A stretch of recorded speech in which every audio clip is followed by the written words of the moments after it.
Wait, what? I blurted out, nearly choking on my drink. Vanessa's voice cut through the chatter like a blade. It was me, she said, her smile spreading as she basked in the sudden attention. My stepfather's face lit up with gratitude, and my mom's eyes filled with tears of pride. The room went silent save for the hum of the ceiling fan. I sat frozen, my hands clenched in my lap, every muscle in my body tensed. She couldn't have just said that, not after what I told her in confidence. My name is Jessica Neal. I'm 29 years old and work as a social worker. For as long as I can remember, I've been the kind of person who avoids drama and does what needs to be done without making a scene. A little over a year ago, my stepfather, Rob, was diagnosed with cancer. It devastated our family, especially my mom, who loves him more than anything. When the medical bills started piling up, I knew I had to do something. That's why I used my savings to pay off his debt, anonymously. The only person I had told about it was Vanessa, my older stepsister, someone I thought I could trust. It was supposed to be a celebratory dinner. Rob had just gotten a clean bill of health, and my mom wanted to mark the occasion with something special. She made her famous pot roast, the one Rob always says tastes better than his mom's used to.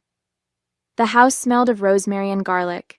The dining table was set with her good plates, and there was an extra chair squeezed in to accommodate Vanessa's husband, Derek.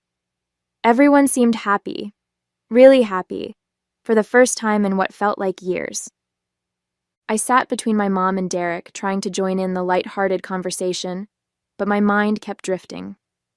I felt a warmth in my chest every time Rob laughed, knowing he could finally relax without the weight of those hospital bills. He'd even made a toast to the Good Samaritan who paid off the debt, thanking them for their generosity. I had smiled quietly into my glass, content to keep my secret. That was when Rob, out of nowhere, asked, "Was it one of you?" His eyes scanned the table, hopeful but not pressing. My heart sped up, but before I could decide how to react, Vanessa leaned back in her chair, grinning like a Cheshire cat, and said, "It was me." I stared at her, my throat tightening as the room erupted into applause. My mom's face lit up with pride, and she reached across the table to squeeze Vanessa's hand. "I knew it," she said, her voice trembling with emotion. "You've always had such a big heart." Rob looked at her like she was some kind of hero, his voice soft as he said, "Thank you, sweetheart. I don't even know what to say." But it was Derek's reaction that really caught me off guard. He blinked, his fork frozen halfway to his mouth, and then said, "Wait, you did this? When?" Vanessa didn't even flinch. She turned to him with that same syrupy smile and said, "Of course I did. I didn't tell you because I wanted it to be a surprise." Derek stared at her for a moment, clearly trying to process what she'd just said, but then shrugged and went along with it, muttering something about how proud he was. Meanwhile, I sat there in stunned silence, my hands gripping the napkin in my lap so tightly I thought it might tear. She had lied not just to the family, but to her own husband. And the worst part? She didn't even hesitate. Dinner carried on as if nothing had happened. Rob shared stories from his treatment days, making us laugh with his descriptions of the grumpy nurses who eventually warmed up to him. My mom kept chiming in about how strong he had been through it all, and Derek cracked jokes about how Rob must have charmed the doctors to get extra Jell-O cups. The mood was light, warm, exactly what you'd expect at a dinner celebrating a second chance at life. But Vanessa wouldn't look at me. Not once. Every time I glanced her way, she avoided my eyes, focusing intently on her plate or making a point of talking to anyone else at the table. It was like she knew I was daring her to meet my gaze, to acknowledge what she'd done. Her fake smiles and easy laughs didn't fool me for a second. Beneath all her charm, I could see the tension in her shoulders, the tight grip on her wine glass. She knew I wasn't going to forget this, even if I stayed silent for Rob's sake. When dinner finally ended, I could barely get out of there fast enough. I hugged my mom and Rob, told them how proud I was of him for staying strong through everything, and slipped on my coat. Vanessa gave me a quick, perfunctory smile as I walked past her, but I didn't bother trying to say goodbye. My mom called after me to drive safe, but I could barely hear her over the rush of thoughts in my head as I stepped into the cold night air. The drive home felt like it lasted forever. I replayed the night over and over, trying to make sense of what had just happened. It should have been a celebration, a moment of relief after everything Rob and my mom had been through. Instead, it had turned into this bizarre charade. I kept asking myself how Vanessa could sit there and lie to everyone like that, how she could look Rob in the eyes and take credit for something she had no part in. And the worst part? I let her steal the moment because I didn't want to ruin the night for Rob. But now, sitting alone in my apartment, the silence felt unbearable, and I couldn't stop wondering if I'd made the right choice. As I sat on my couch, staring blankly at the TV that I hadn't even bothered to turn on, I knew deep down what I had to do, or rather, what I couldn't do. Telling Rob the truth might have cleared my conscience, but what good would it do for him? He'd been through so much already, and he was just starting to feel like himself again. The last thing he needed was to be dragged into some ugly fight between Vanessa and me. He didn't deserve that, not after fighting so hard to beat cancer. And I convinced myself that staying quiet was the right thing to do. Rob's peace of mind mattered more than my anger or frustration. As much as I wanted him to know the truth, that I was the one who had his back when he needed it most, it wouldn't change anything for him now. If anything, it might make him feel guilty for celebrating Vanessa when he should have been thanking me. And honestly, he didn't need guilt. He needed to heal, to be happy, to focus on living. So, I decided to let it go, for him, if not for me. The next morning, I couldn't hold it in any longer. I called Vanessa while sitting at my kitchen table, my coffee untouched and growing cold. The phone rang twice before she picked up, her tone bright and casual, like nothing had happened. "Hey, Jess," she said, as if we were best friends. "What's up?" I didn't waste time. "We need to talk about last night," I said, my voice sharper than I intended. There was a pause, just long enough to feel heavy. "What about it?" she finally asked, though I could hear the tension creeping into her tone. "You know what?" I shot back. "Why did you lie to everyone and say you paid off Rob's bills? We know that wasn't you. I told you in confidence. How could you do that to me?" Vanessa sighed heavily on the other end of the line. "Jess, look, it's not a big deal. I didn't think you'd be this upset." "Not a big deal?" I snapped, gripping my phone tighter. "You stood there and lied to everyone, Vanessa. You took credit for something you didn't do, something I sacrificed a lot for. How is that not a big deal?" She hesitated, and for a second, her voice softened. "I just wanted to make Dad proud of me. He's always been proud of you, Jess. You're the selfless one, the one who helps everyone. I didn't think you'd mind if, just this once, I could have that moment with him." I was stunned. "Are you kidding me? This wasn't just some harmless lie, Vanessa. You know what I went through to make that happen. I emptied my savings account so Mom wouldn't have to stress about the bills, so Rob could focus on getting better. And you thought I wouldn't mind?" "I thought it'd be fine," she snapped back, her voice sharper now. "I didn't think you'd actually care who got the credit. I mean, you didn't even want to tell him, right? You were happy to let it be anonymous. So what does it matter if he thinks it was me?" "It's not about the credit, Vanessa," I said, my voice steady but firm. "I didn't do this to be thanked or celebrated. I didn't even want Rob to know it was me. But lying?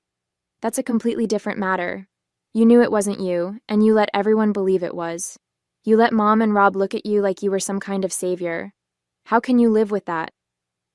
Vanessa let out an exasperated sigh. "Jess, you're blowing this out of proportion. It's not like I hurt anyone. Rob's happy, Mom's happy. What difference does it make? You're the one who said you didn't want recognition, so why does it matter who they think did it?" "It matters because it's a lie," I snapped. "You've turned something that should have been about helping Rob into a way to stroke your ego. And now I'm stuck sitting here, watching everyone praise you for something you didn't do. Do you know how humiliating that is for me? Not because I want the attention, but because it's a betrayal, Vanessa. You betrayed me." For a moment, there was nothing but silence. Then, Vanessa said quietly, almost defensively. I didn't mean to hurt you, Jess. I wanted to feel like I was enough, for once. Like I mattered. I'm not going to tell your dad, I said, my voice cold and measured. Not because of you, but because of him. He's been through enough, and I won't add this to his plate. But Vanessa... I paused, taking a shaky breath. I want you out of my life. I can't keep pretending that what you did doesn't matter. Jess, come on, she said, her voice rising with panic. You can't be serious. You're really going to throw our relationship away over this? I told you I didn't mean to hurt you. You didn't mean to hurt me, I repeated, disbelief dripping from every word. You lied to my face, you lied to your own husband, and you stole something that wasn't yours to take. You knew how much that sacrifice meant to me. And for what? To make yourself feel better? No, Vanessa. I can't trust you anymore. She started to say something, but I cut her off. One day your conscience is going to catch up with you. Maybe not today, maybe not even next year, but it will. And when it does, I hope you think about this moment, about the sister you pushed away just to make yourself look good. My voice cracked, but I held firm. I hope it was worth it. Vanessa didn't reply. The silence stretched on, heavy and suffocating, until I finally hung up. I sat there staring at the phone, my hands trembling, the weight of everything sinking in. I felt raw and hollow, but at least I'd finally said what I needed to say. A year passed, but things between Vanessa and me never went back to normal. We still saw each other at family gatherings, birthdays, holidays, the occasional barbecue, but we might as well have been strangers. Conversations were polite but hollow, and we avoided being alone in the same room. The tension between us wasn't just noticeable, it was impossible to ignore. Mom was the first to bring it up.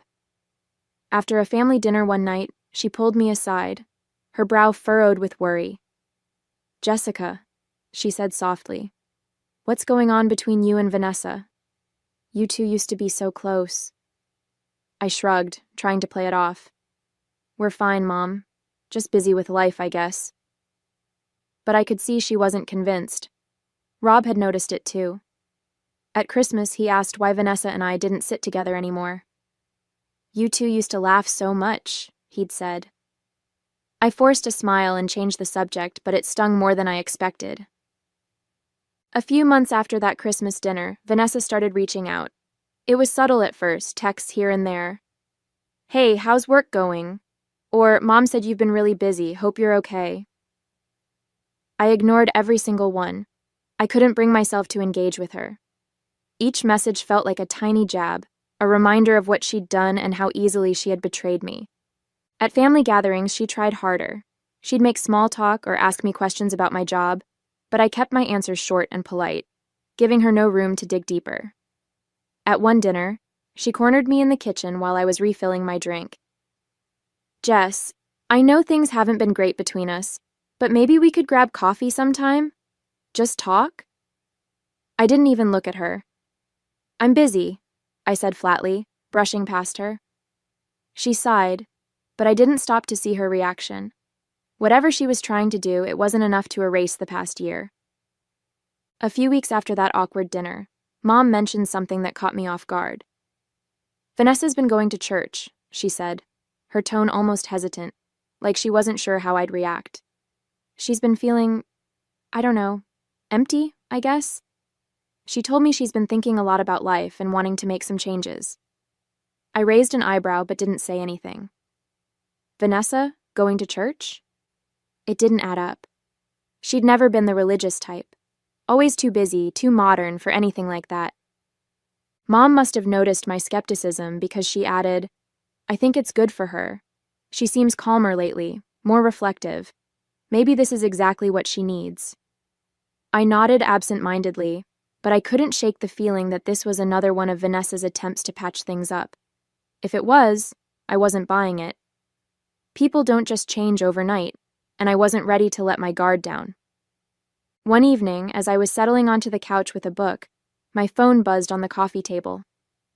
I glanced at the screen and saw Vanessa's name.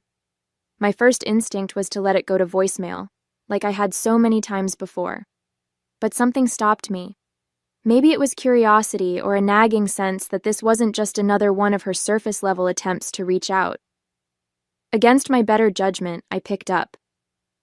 "Jess," she said softly, her voice quieter than I'd ever heard it. "I know I'm probably the last person you want to hear from, but I need to tell you something." I stayed silent, gripping the phone tighter. She took a deep breath and continued. "I've been struggling with what I did, what I said that night." Her voice cracked, and I could hear the emotion in her words. "It's been eating at me, Jess. I thought I could just move on, pretend like it didn't matter, but it does. It matters a lot. I couldn't help myself." The words came out before I had a chance to soften them. "Should I tell you I told you so?" My voice was sharp, edged with all the frustration I'd been holding on to for the past year. On the other end of the line, Vanessa let out a shaky sigh, and for a moment, I thought she might hang up. "You have every right to say that," she finally replied, her tone raw. "You warned me, Jess, and you were right. I thought I could live with it, but I can't. Every time Dad looks at me with that pride in his eyes, it feels like a dagger. I know I don't deserve it. And you? I know I don't deserve your forgiveness either." Vanessa's voice wavered as she continued. "I've thought about coming clean so many times, Jess, but I'm terrified. What's Dad going to think of me? What's Mom going to say when she realizes I lied to her face? And Derek, he didn't even know what I did that night. How do I explain that to him?" I stayed quiet for a moment, letting her words sink in. For all the pain she'd caused me, I could hear genuine fear and guilt in her voice. "You're afraid of their reaction," I said, keeping my tone steady. "But what did you think was going to happen when you took credit for something you didn't do? Did you honestly think it wouldn't catch up with you eventually?" I let out a slow breath, trying to steady myself. "Vanessa, I'm not going to force you to do anything," I said, my voice calm but firm. "This is your mess, and you're the one who has to deal with it. I already made my decision a long time ago to stay quiet for your dad's sake. But your guilt, your conscience, that's on you. No one can fix that but you." There was a long silence on the other end of the line. Finally, she whispered, "I don't know if I can, Jess. I don't know if I'm strong enough to face it." I shook my head, even though she couldn't see me. "You're going to have to figure that out for yourself." I hung up. I let out a slow breath, trying to steady myself. "Vanessa, I'm not going to force you to do anything," I said, my voice calm but firm. "This is your mess, and you're the one who has to deal with it. I already made my decision a long time ago, to stay quiet for your dad's sake. But your guilt, your conscience, that's on you. No one can fix that but you." Before she could respond, I added, "You're going to have to figure that out for yourself." Then, without waiting for her reply, I hung up the phone. I stared at the screen for a moment, my heart pounding, a mix of emotions swirling inside me: relief, anger, and, oddly enough, pity. I wasn't sure if Vanessa would ever own up to what she'd done, but I knew one thing for certain: I wasn't carrying her guilt anymore. A few weeks later, I got a group text from Vanessa. It was an invitation to a family dinner at her house, something she hadn't done in ages. "I'd love to have everyone over," the message read, with an overly cheery tone that felt forced. "Just a casual evening, good food, good company." I stared at the screen, debating whether to respond. It felt out of the blue, especially after our last conversation. Mom quickly replied, "Sounds wonderful, we'll be there." Rob chimed in with a thumbs-up emoji, and even Derek added, "Looking forward to it." I reluctantly typed back, "I'll come." The evening came faster than I expected. I pulled into Vanessa's driveway, already bracing myself for whatever she was planning. Her house was immaculate, the lights warm and inviting. Through the window, I could see the dining table set with care, complete with candles and what looked like her best china. As I stepped inside, Vanessa greeted me with a smile that didn't quite reach her eyes. "Jess," she said softly, "thanks for coming." I nodded but didn't say much, still unsure of what she was up to.